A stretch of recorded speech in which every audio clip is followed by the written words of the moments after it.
is real evil in the darkest shadows and in the most ordinary places.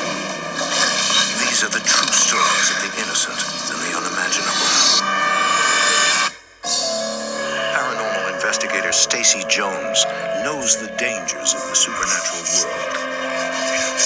She's a former police officer who relies on her training to methodically and safely search for human spirits. But an innocent mistake puts her only son at risk, and Stacy must battle the dark side to save his mortal soul.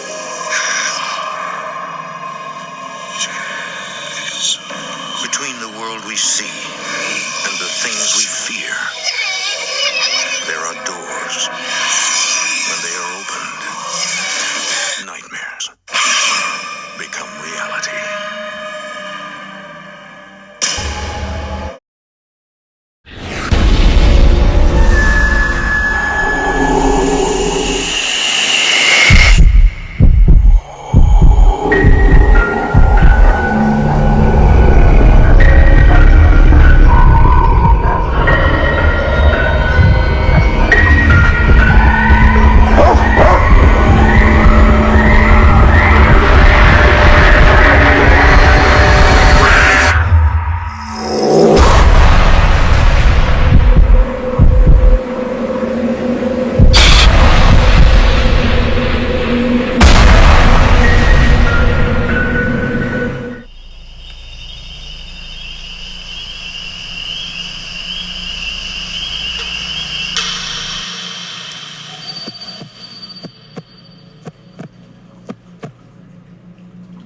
A few years ago, I moved to a small rural community.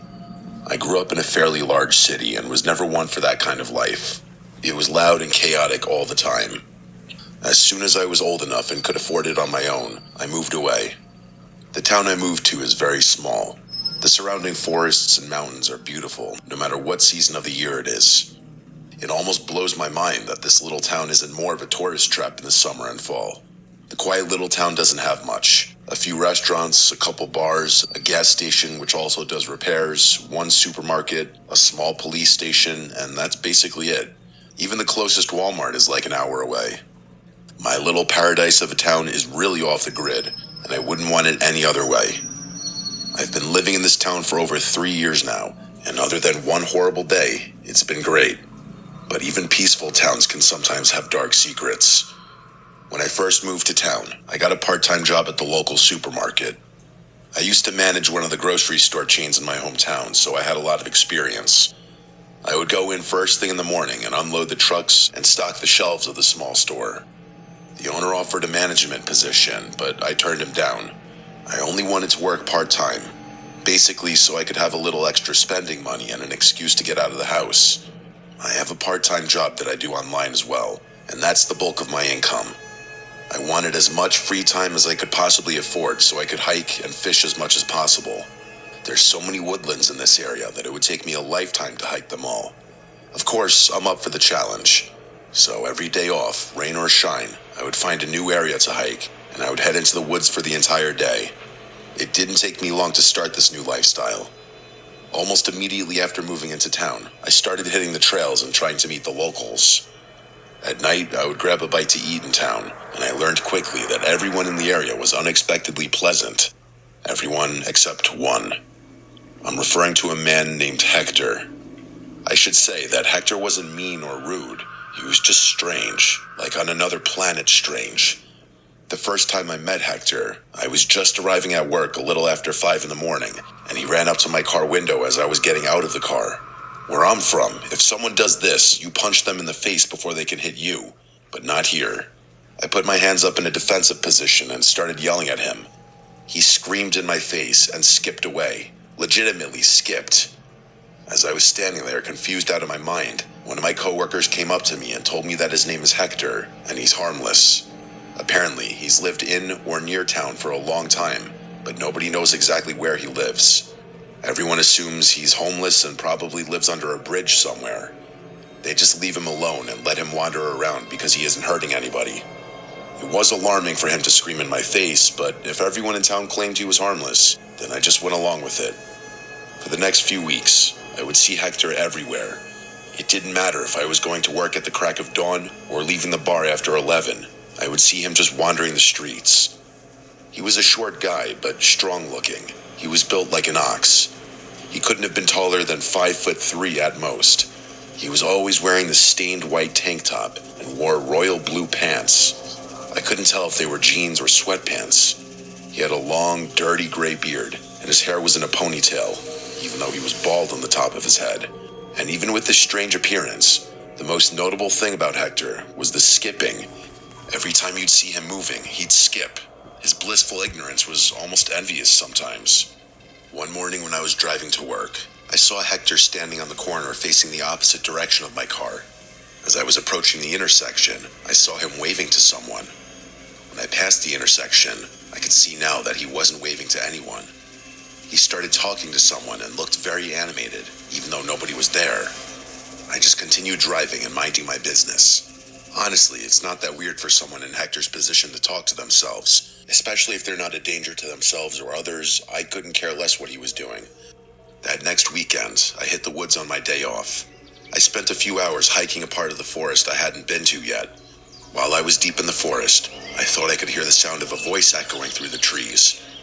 Hearing any kind of voice this deep in the woods is alarming. Remember, this isn't like a trail you'd find at a park or something.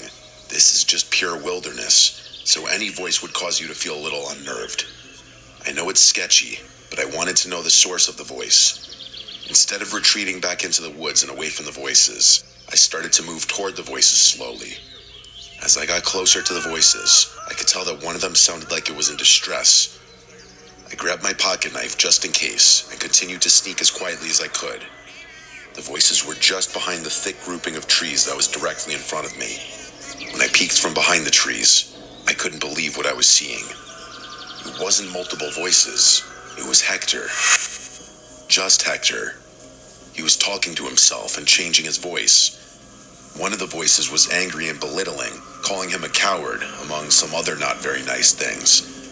Then, like the snap of a finger, the angry voice started to weep. He was begging for forgiveness. One of the most terrifying things is that each voice sounded completely different. I decided to stay hidden behind the tree.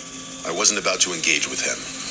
While I was hiding behind the tree, the angry voice came back, and without even looking, he screamed, "He's hiding behind the tree. This time you can't let him get away."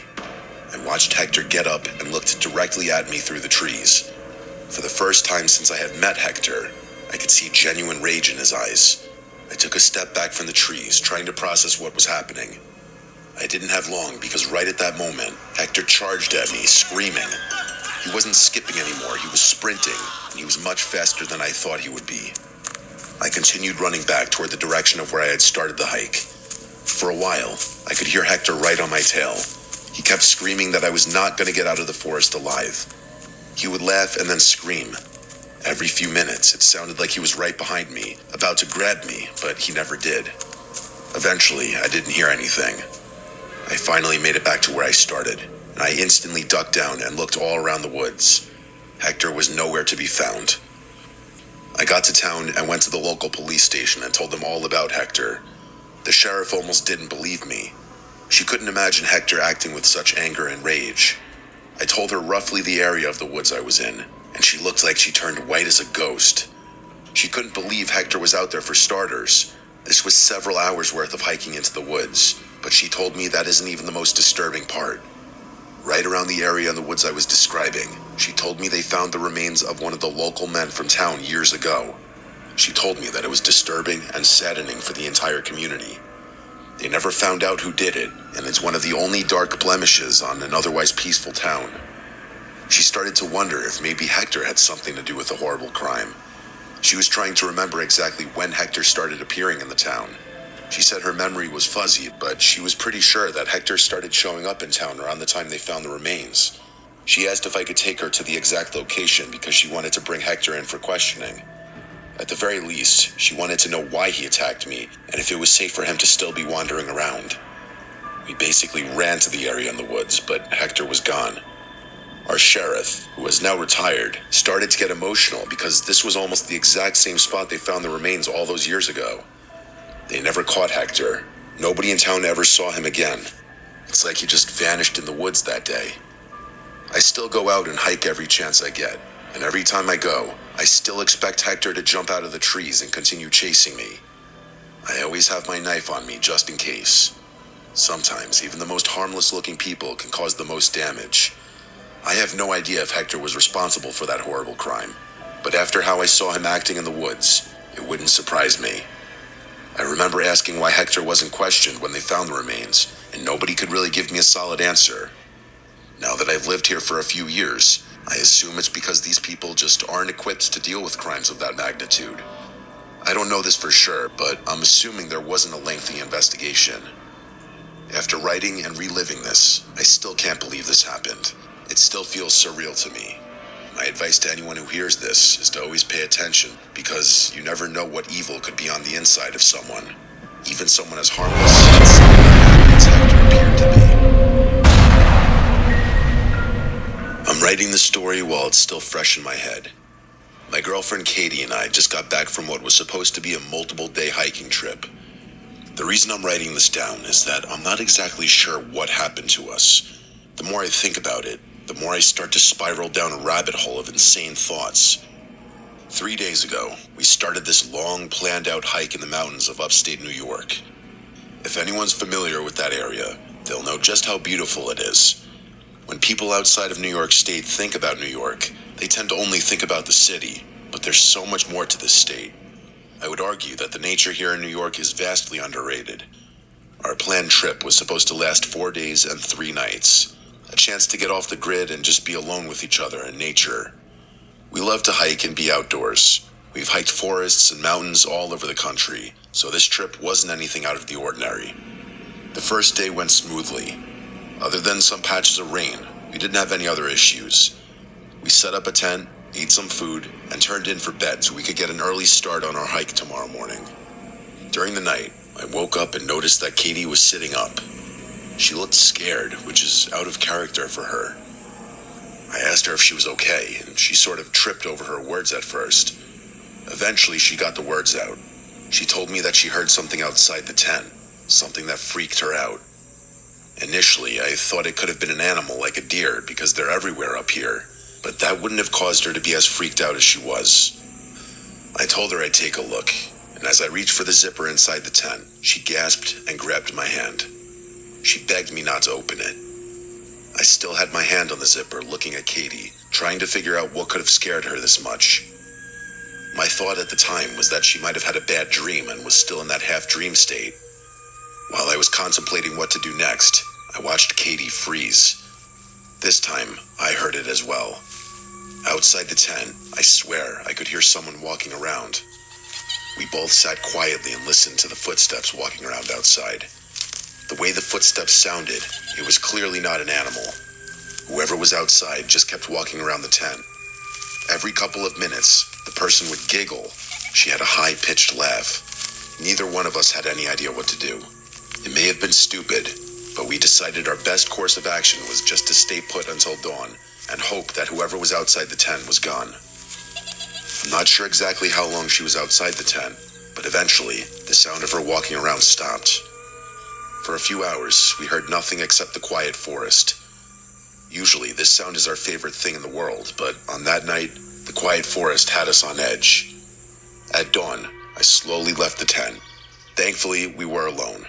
I felt relief for about 5 seconds. As soon as I fully left the tent, I noticed that there were strange rocks all over our little campsite. Rocks I know were not there the night before. These rocks were also stacked and arranged strangely. Katie was ready to pack up and go home, but the idiot that I am convinced her to keep going ahead with our planned hike. The events of the previous night were horrible, but I was confident that it had to be someone messing with us. I couldn't come up with any other rational explanation. The entire day, Katie kept looking over her shoulder. She was convinced we were being followed. Every time I would stop and look around, I wouldn't see anything. We only hiked for half the day. Katie was all done, and I didn't blame her. We set up our campsite and got ready for the evening. Katie begged me to head back tomorrow. If we left at dawn and basically jogged, we could most likely cover all the ground from the last day and a half. The whole point of these hikes is to enjoy them, and she was not enjoying herself. That night, I was sure she wasn't going to be able to sleep. I was wrong. She must have been exhausted. She passed out as soon as her head hit the pillow. It took me a while, but I finally started to get sleepy.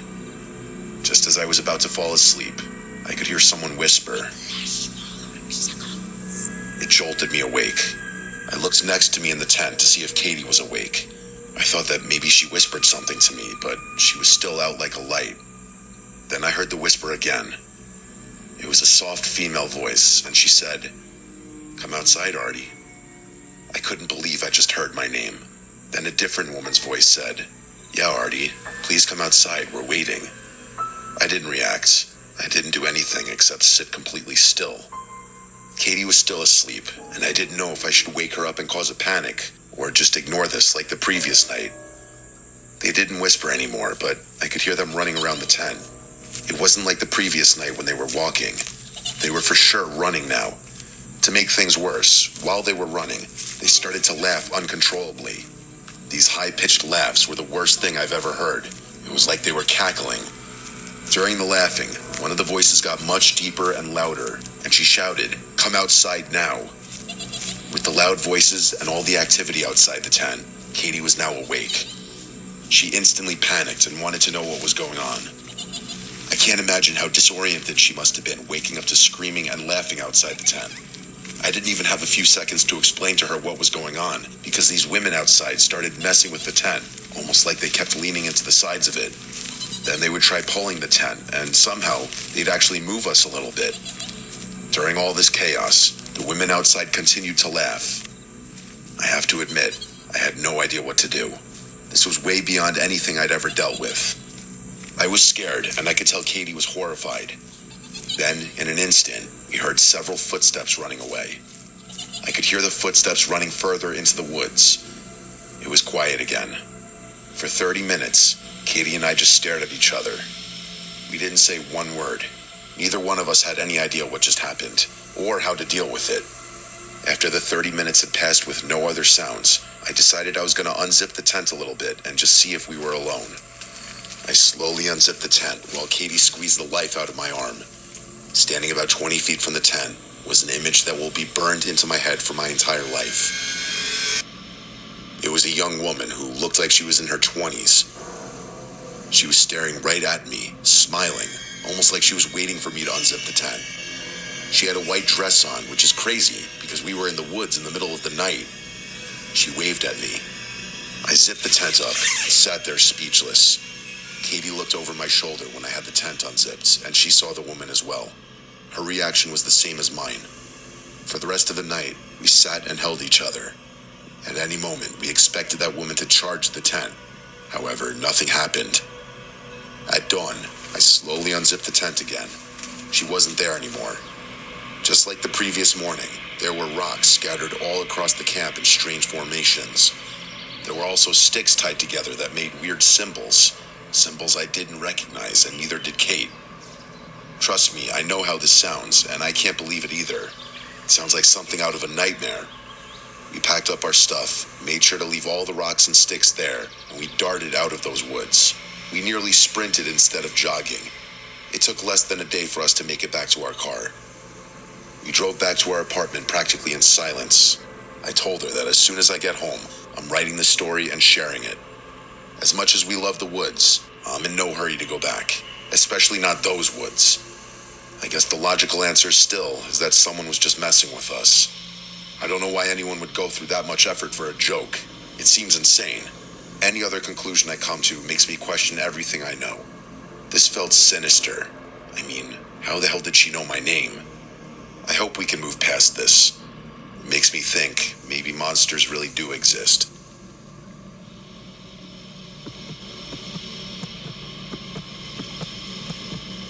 I thought about sharing this story several times throughout the years. I've been sitting on it for a while. I don't talk about it a lot. I guess the main reason I don't like talking about it is that I struggle to fully explain what happened. Every year since we graduated high school, my friends Theo and Carlos, along with me, would spend a weekend in the woods. Something we still do today, even though we're all married now. It's a tradition we started.